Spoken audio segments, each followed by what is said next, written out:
The lunatic, the lover, and the poet are of imagination all compact. One sees more devils than vast hell can hold. That's the madman. The lover, all as frantic, sees Helen's beauty in the brow of Egypt.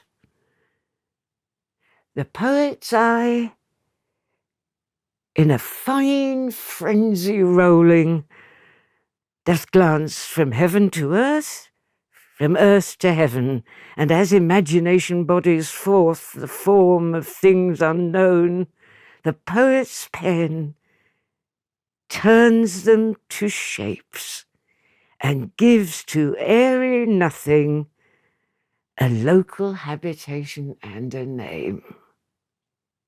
Such tricks hath strong imagination, that if it would but apprehend some joy, it comprehends some bringer of that joy.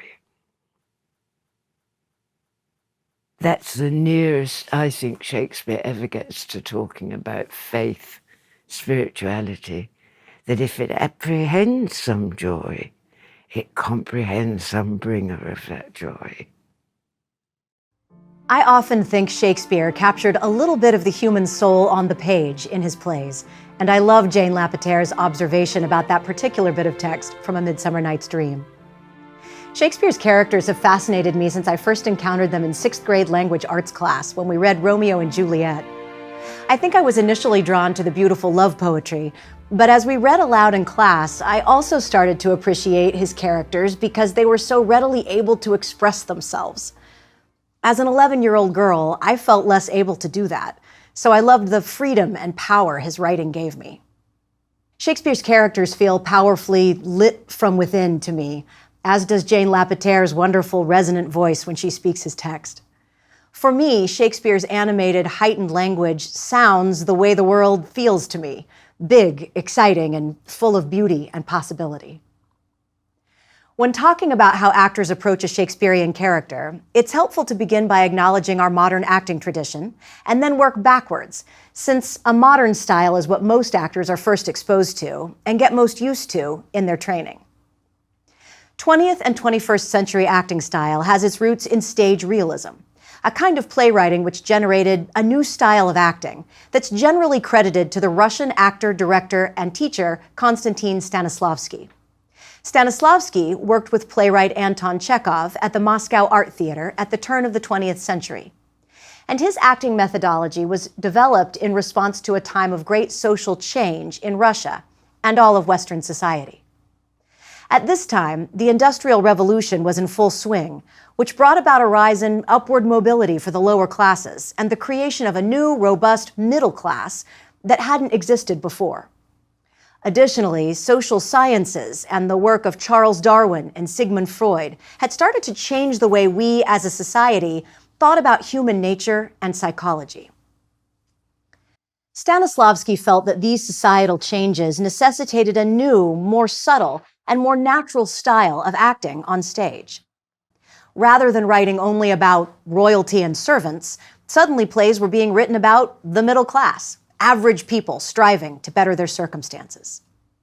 So when Prince Hal in Henry V is rallying the troops to battle in front of audiences of hundreds of people, perhaps an Elizabethan style of acting makes sense. But when acting a modern play, for example, in which a young woman and her acquaintance are talking quietly on their back porch in modern-day Chicago, the robust, presentational style used by an actor playing Hal on the battlefield might ring a bit heavy and false. Let's have our actors, Brooke and Cam, look at a piece of very modern text for a moment. This is Catherine and Hal, no relation to Hal from Henry V, from the award-winning 2001 play Proof by David Auburn.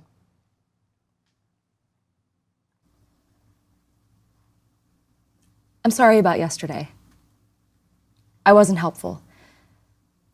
About the work you're doing, take as long as you need upstairs. You were fine. I was pushy. I was awful. No, my timing was terrible. Anyway, you're probably right. What? About it being junk. Yes. Yeah. I mean, I read through a lot of stuff today, just skimming. Except for the book I stole. Oh, God, I'm sorry about that. No, you were right. I shouldn't have called the police. It was my fault. No. Thanks, Cam and Brooke. Proof is one of my favorite modern plays. As you can hear, the text is well written and easy to say. And you'll notice that our actors are using their regular speaking voices in a way that's pretty modern and casual.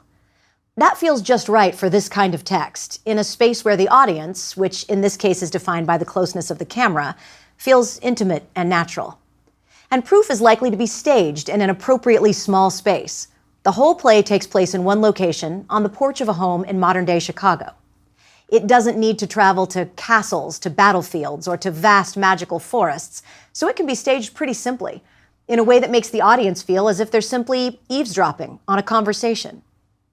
You may have also noticed that there wasn't much physical movement or blocking needed. For the actors to play that conversation well, they could simply stand facing each other. Furthermore, modern actors are used to watching television and film acting, and many of us also act on camera in addition to performing in theaters. This practice teaches the actor to keep their acting small, subtle, and natural, because the camera is so close that it can pick up the quietest whisper or the slight flick of an eyelid. So how does an actor who's used to this understated style of acting and writing start to approach the heightened language and poetic verse employed by Shakespeare, and do so in a way that still feels authentic to them? I don't want to minimize the demands of modern plays. In Proof, Catherine's father has died, she's keeping a big secret, and her sister swoops in to change everything about her life. So the stakes are high. But the style is still modern and the setting is stationary. At its heart, Proof is a domestic drama.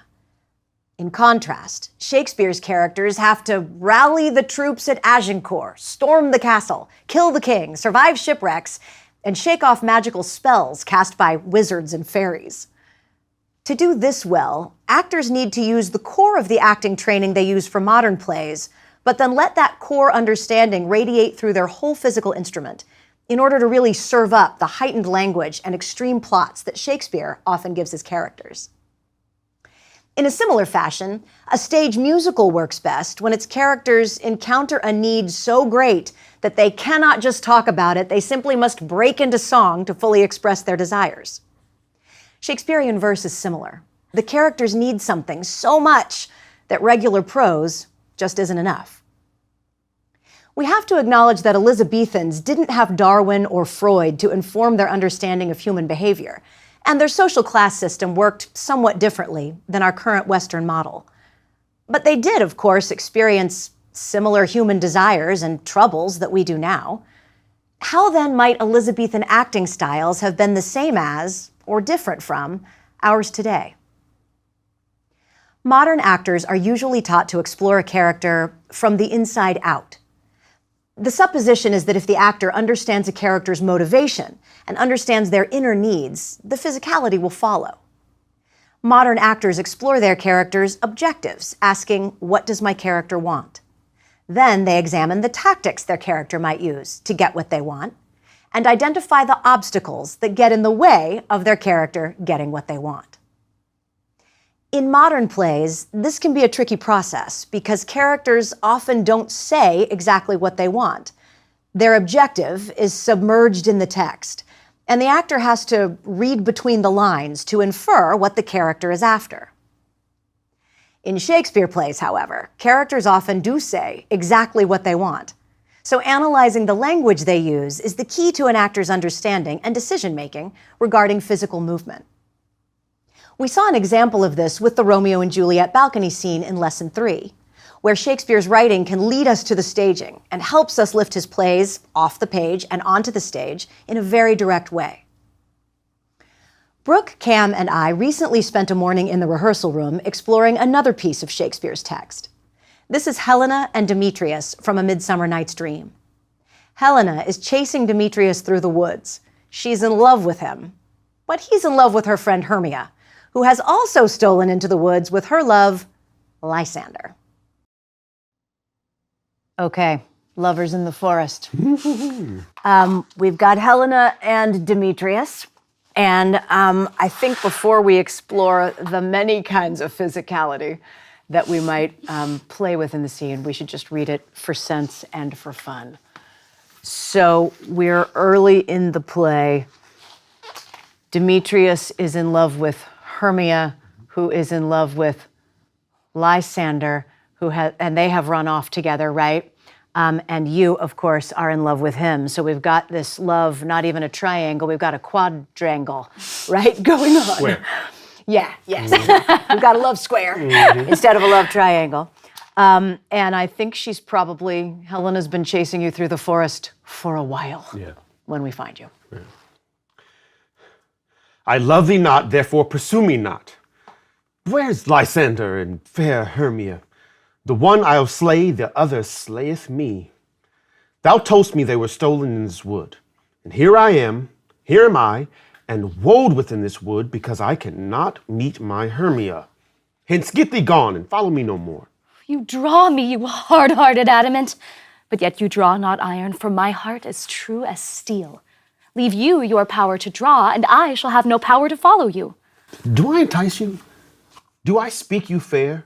Or rather, do I not, in plainest truth, tell you I do not, nor I cannot love you? And even for that, do I love you the more? I am your spaniel. And Demetrius, the more you beat me, I will fawn on you. Use me but as your spaniel. Spurn me, strike me, neglect me, lose me. Only give me leave, unworthy as I am, to follow you. What worser place can I beg in your love, and yet a place of high respect with me, than to be used as you use your dog? Tip not too much the hatred of my spirit, for I am sick when I do look on thee. And I am sick when I look not on you. You do impeach your modesty too much. To leave the city and commit yourself into the hands of one that loves you not. To trust the opportunity of night and the ill counsel of a desert place with the rich worth of your virginity. Your virtue is my privilege, for that it is not night when I do see your face. Therefore I think I am not in the night. Nor doth this wood lack worlds of company, for you and my respect are the world. Then how can it be said I am alone when all of the world is here to look on me? I'll run from thee and hide me in the brakes and leave thee to the mercy of wild beasts. The wildest had not a heart such as you. Run when you will. The story shall be changed. Apollo flies and Daphne holds the chase. The dove pursues the griffin. The mild hind makes speed to catch the tiger. Oh, bootless speed when cowardice pursues and valor flies. I will not stay thy questions. Let me go. Or if thou follow me, do not believe, but I shall do thee mischief in the wood. Aye, in the temple, in the town, the field you do me mischief. Fie, Demetrius! Your wrongs do set a scandal on my sex. We cannot fight for love as men may do. We should be wooed, and we're not made to woo. I'll follow thee, and make a heaven of hell, to die upon the hand I love so well. That is one determined woman. Yes. Well, she's going to get what she wants. Mm-hmm. She's working pretty hard at it. Right. Yeah. So interestingly, I think, again, we're playing on these sort of gender types, right? These gender assumptions, which are that the man should really pursue the woman, right, and the woman should be wooed rather than doing the wooing, right? But we're turning it upside down. We're making it topsy-turvy. I think that's the thing that happens in Shakespeare's comedies a lot, is that we have these basic social assumptions, and then something happens in these plays. In As You Like It or Twelfth Night, it's that a girl dresses up as a boy, and then all the rules are off. In Midsummer Night's Dream, it's that these lovers who start off at court being told what the rules are about courtship, then run off into this magical forest, right? And all rules are off again. And so now we're in backwards land where girls can chase boys instead of boys chasing girls and all of that, yes? Right. Great.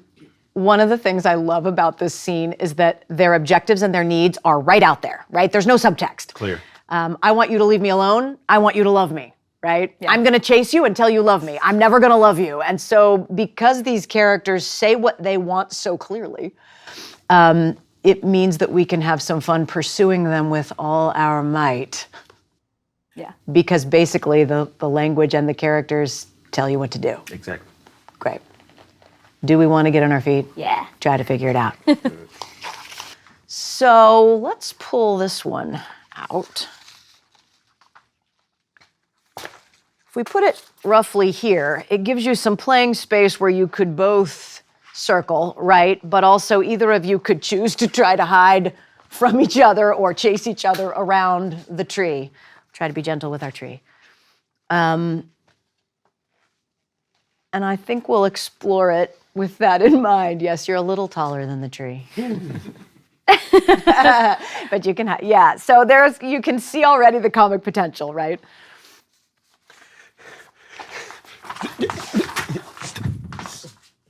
No.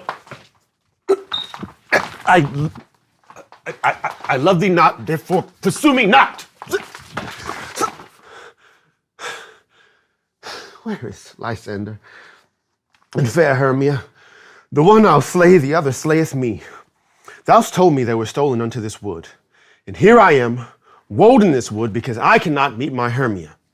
Hence get thee gone, and follow me no more. You draw me, you hard-hearted adamant, and yet you draw not steel, not iron, for my heart is as true as steel. And there's words to say. Leave you your power to draw. Leave you your power to draw, and I shall have no power to follow you. Do I entice you? Do I speak you fair? Or rather, do I, in plainest truth, tell you I do not, nor I cannot love you? Even for that do I do love you the more. Good. Yeah. I wonder if when you go to him this time, you just stay still, right? So that we don't find ourselves just stuck in our endless loop here. I don't wanna do it. So let's look at it a minute. Do I not, in plainest terms, tell you that I do not rather, and cannot love you? That lands you here. Okay, now he's right in front of you. Yeah. And even for that do I do love you the more. Because that's a funny image. Yeah, so we have options, right? It can be, what happens if you put your head on his I chest? am your spaniel. The more you beat me, I will fawn on you. Yeah, you're on the right track. It's hard to do with a script in hand. Yeah. I think we're on the right track, that at certain points, right, rather than running, she just has control of you, which is funny to watch, until you decide that you're going to take that Break away. control back. Yeah, and it's led by the language, too. Yes, exactly. Gotcha. It's probably worth talking about physical contact, since clearly we're going to be making some. I mean, you're actors that know each other pretty well and have worked together a lot before. Because we're looking at situations now where I think you're going to physically manipulate him and you're going to physically manipulate her.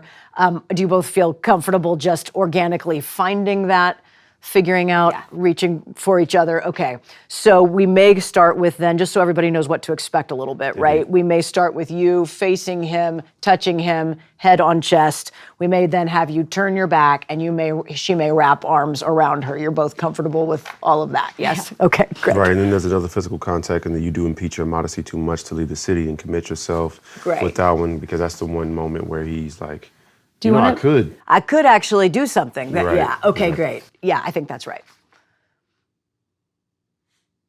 Good. Hence get thee going and follow me no more. Yeah, hence get thee going. That's when we come around, boom, plant ourselves, and then I come with the do I entice you? You know what I'm talking about? Great. Hence get thee gone and follow me no more. You draw me, you hard-hearted adamant, and yet you draw not iron, for my heart is as true as steel. Leave you your power to draw, and I shall have no power to follow you. Do I entice you? Do I speak you fair? Or do I, in the plainest truth, tell you I do not, nor I cannot love you? And even for that do I do love you the more. I am your spaniel, Demetrius. And the more you beat me, I will fawn on you. Use me, but as your spaniel. Beat me, spurn me, strike me, neglect me, lose me. Only give me leave to follow you. And worthy as I am to follow you, what worser place can I beg in your love, and yet a place of high respect with me, than to be used as you use your dog. Do not. Blah, blah, blah. Do not. Tempt not too much, I think, not the hatred too much of my the spirit. hatred of my spirit. For I am sick when I do look upon thee. And I am sick when I look not on you. Great. It feels like something funny could happen there, I almost right? feel like he I almost drops her or something. I think there's yeah, I don't that's know. a funny idea. I have no idea. Wait. Like if I go to put your arms and he's like, no, and she's like, and then he lets go. That's funny. Because she just keeps coming back, like no matter what happens. Because of the size difference between you, there's also the possibility that you kind of jump up on him, right? Once we have scripts out of hand. We don't want to do all of this yet, but once we have scripts out of hand, it's possible she koalas him, right?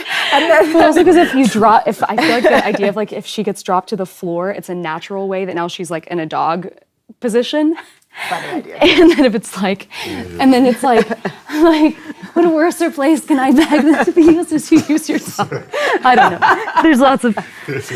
Yeah, there's lots of potential, right, for ways that we can use that imagery, the verbal imagery, in a physical way. Tip not too much to hit you. Yeah. Okay. So when I look upon thee, then you come back. And I am sick when I look not on you. You do impeach your modesty too much. To leave the city and commit yourself into hands of one that loves you not, to trust the opportunity and the ill counsel of a desert place with the rich worth of your virginity. Your virtue is my privilege. For that it is not night when I do see your face. Therefore I think I am not in night, nor doth this wood lack worlds of company, for you in my respect are all the world. Then how can it be said I am alone when all the world is here to look on me? I'll run from thee and hide me in the brakes and leave thee to the mercy of wild beasts. Oh, the wildest hath not a heart such as you. Oh, run when you will. The story shall be changed. Apollo flies and Daphne holds the chase. The dove pursues the griffin. The mild hind makes speed to catch the tiger. Oh, bootless speed when cowardice pursues and valor flies. I will not state thy questions. Let me go. If thou follow me, do not believe, but I shall do thee mischief in the wood. In the temple, in the town, in the field you do me mischief. Great. Let's pause and talk about this a little bit. Yeah. So you found your way towards a reason for him to have to say, let me go, right? Yeah. And we'll keep honing that as we get scripts out of hand. Yeah, exactly. Physicality and in placement too, like where am I? Because he's like already ready to go here. Yeah, right. I mean, I buy that you feel a little trapped in this corner of the woods, Indeed. right? And that maybe we got a lot of trees over here, and so this is a little clearing where you're kind of trying to figure it out. But you're right, figuring out why doesn't he just run, right? There's a problem we have on stage a lot, which is someone says, I'm leaving now, but then they don't leave, and we have 10 more lines, So figuring out how to motivate, I'm leaving, but I'm not quite finished with the conversation, right? And make that clear will be part of it as we get scripts out of hand. Yeah. There's also the problem in this scene, which from a modern perspective can be kind of problematic, of him being like, I might do things to you, right, that you wouldn't want me to do, right? And so there's an implied physical violence thing that because we're in a comedy, we want to make sure to handle lightly, right? So that no one worries that she's really in danger. I think there's humor to be gained if we handle it carefully of, I am bigger than you and I will do things. And she goes, yeah, do it. Right? And then he goes, oh, I don't even have that. I don't even have that ability to gain any control here, right? And it also dismantles then, if she's into it, it dismantles any of us going, what? Why would he say that to her? Yeah. Do you want to take it from about the moment where you had captured him and we'll just find our way towards the end a little bit? Yes. Great.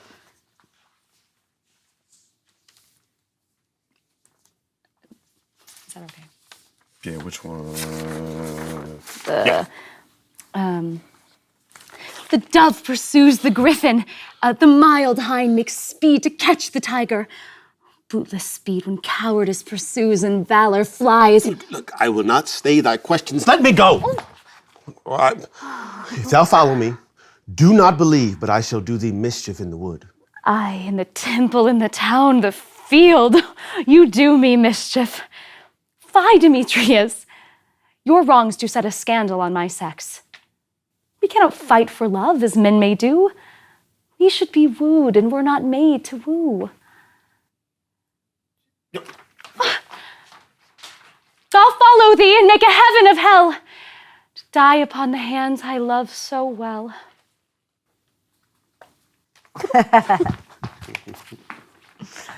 Good, y'all. How'd it feel? Yeah, it feels Good. It is Yeah. so hard with scripts because I want to be like Yeah, exactly, Daffy like Duck and be yourself, like, yeah. no! Right. But yeah. As you heard, from the very first lines in this scene, we know that Demetrius wants her to stop following him, and that Helena doesn't want to let Demetrius out of her sight. The way these characters name their objectives out loud guides us as we try to figure out how to effectively stage the scene. In this way, Shakespeare's characters tell us who they are and teach us how to physicalize them through the use of their language. Both Helena and Demetrius also try various and very clear tactics to try to get what they want. It's the job of the actors and director to analyze the script, recognize and name these tactics as Shakespeare has written them, and then use them to dictate movement and clarify the arc of the scene. This is yet another way that Shakespeare teaches the actors how to act his plays. And in this scene, our actors made such bold, full-bodied choices to express their predicament that we, as the audience, understand that we're allowed to laugh at their distress. The characters take their problems seriously, but their absurdly robust reactions lets us know we're hearing and watching a comedy, and that they're unlikely to end up seriously hurt, as they might in a tragedy. It's also true that although Shakespeare provides so much information, actors still have many choices to make about how to play a scene. For example, we saw that in this scene, Helena's line, "I, in the temple, in the town, in the field, you do me mischief," can be interpreted as a complaint or a mischievous wish. Each set of actors, with the help of their director, tries out various ways of playing these kinds of lines in order to figure out what works best for their particular production and what choice they think their particular audience might respond best to. This is part of what makes live theater so compelling. No matter how well an audience member knows a play on the page, it will be interpreted and performed a little differently by each company that produces it over time in different circumstances. You saw that Brooke and Cam used some modern acting techniques in this rehearsal. They identified the needs or objectives of each character, and they used a variety of physical and emotional tactics to try to accomplish their goals. We don't want to lose touch with this familiar process, as it can be very helpful, and these ideas are virtually impossible for modern actors to avoid anyway. But Brooke and Cam didn't dwell on the psychology of the characters for too long before they got on their feet and started moving through space, making bold physical choices that suited the comic extreme of the situation Shakespeare presents them with in the scene. That's probably in keeping with the way Elizabethan actors might have approached rehearsal, since we know that they had much less rehearsal time than modern actors, maybe just days to put on a whole play, instead of the many weeks we have today.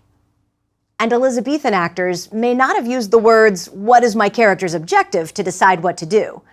This lingo, borrowed from Stanislavski's method, may be relatively modern in invention. But Elizabethan actors undoubtedly did try to fully embody Shakespeare's characters and bring them to life as truthfully as possible in their own playhouses, which were bigger, outdoors, and full of rowdy audience members. Because Shakespeare's characters' objectives are front and center in the language, and the stage directions are often embedded in the text and spoken aloud by the characters, the best way to work these scenes is often to get on our feet and move through the scene's action in an active, physical way. You may have noticed that this scene requires a lot of physical movement. The scene begins with a chase, and because of things the characters say, it involves a fair amount of physical touch between the actors. These bold choices would read well on stage, to the people closest, but also to the furthest galleries. In this lesson, we explored some ways that the words Shakespeare's characters use define who they are and what they want, and the ways this language can lead us directly to exciting physical staging possibilities.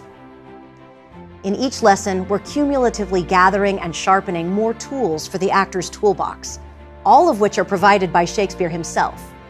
Tools which have been handed down in rehearsal room after rehearsal room by the many generations of actors who have been tasked with bringing his plays to life.